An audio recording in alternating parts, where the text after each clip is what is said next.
Good morning guys and welcome back.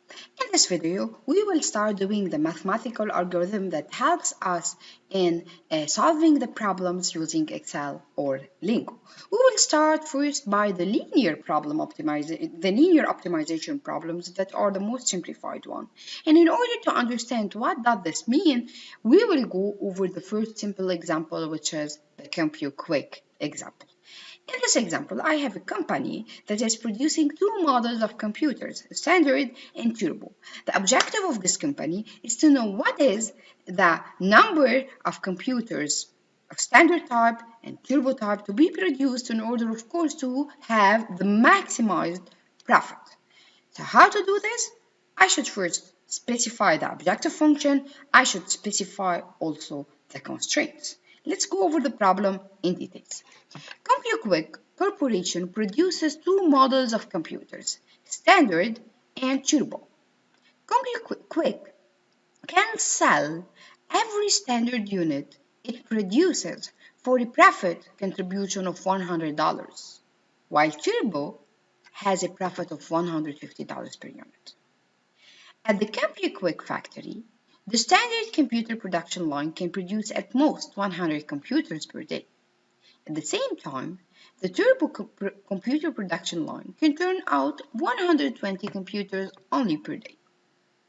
Furthermore, CompuQuick has a limited supply of daily labor.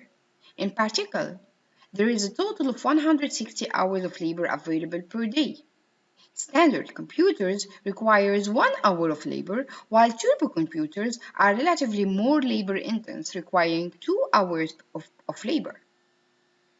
Now, the problem of CompuQuick is to determine the mix of standard and turbo computers to be produced each day to maximize the total profit without exceeding the line and labor capacity limits. From the last sentence, guys, I can predict what should be the objective and what are the constraints.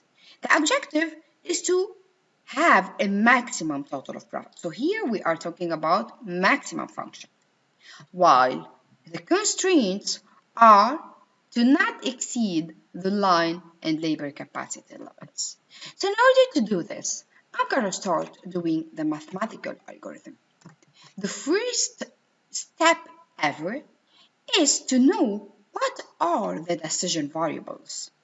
The decision variables are the variables that I need to decide what are they, what is their quantities, in order to have a satisfied output or a satisfied desired objective function. Now the decision variables here are the models of computers. So I'm going to say, let x1 be the number of standard computers produced per day. So all the problem is per day. And x2 is the number of turbo computers produced per day. Now this is the first step. It is to indicate the decision variables. The second step ever is to indicate the objective function, whether it is max or min. Now here the objective function is to be maximized since this is a profit. Now what is the objective function? What is the profit to be maximized?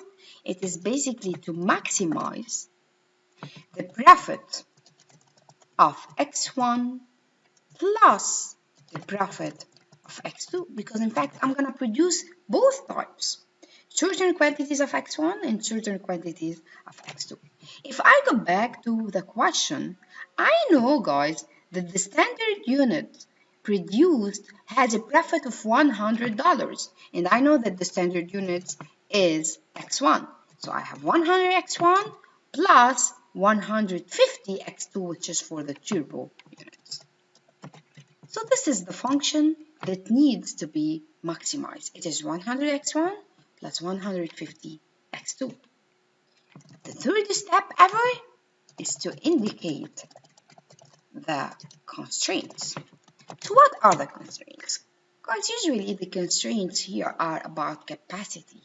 What is the capacity of this company? Because if I go back to the objective function, I know that x2 has a higher profit than x1.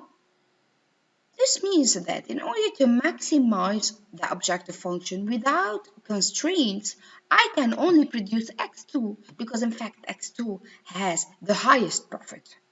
However, I have a certain constraints here in this company.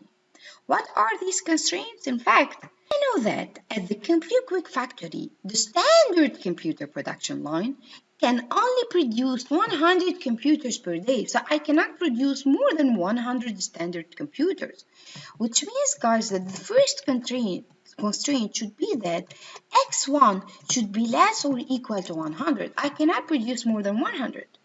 At the same time, Turbo could produce 120 computers per day, which means x2 should be less or equal to 120. The company could not produce more than 120 turbo computers.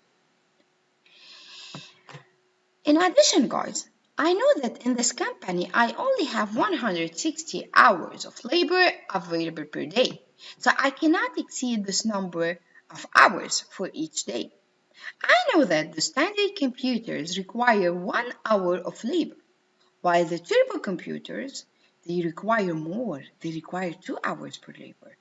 The turbo requires more labor, which means, or more hours, more working hours, which means this is the cause why I cannot do only turbo, even if the profit is the highest. Okay? Which means, guys,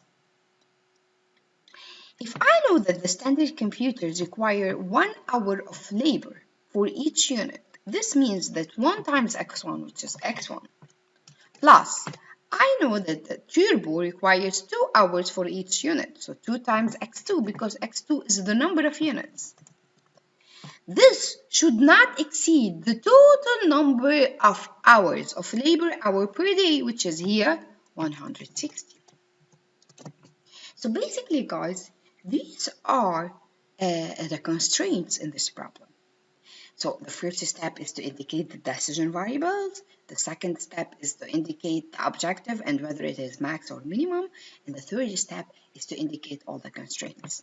Now, the fourth step is to solve this mathematical algorithm by using Excel or lingo. Thank you.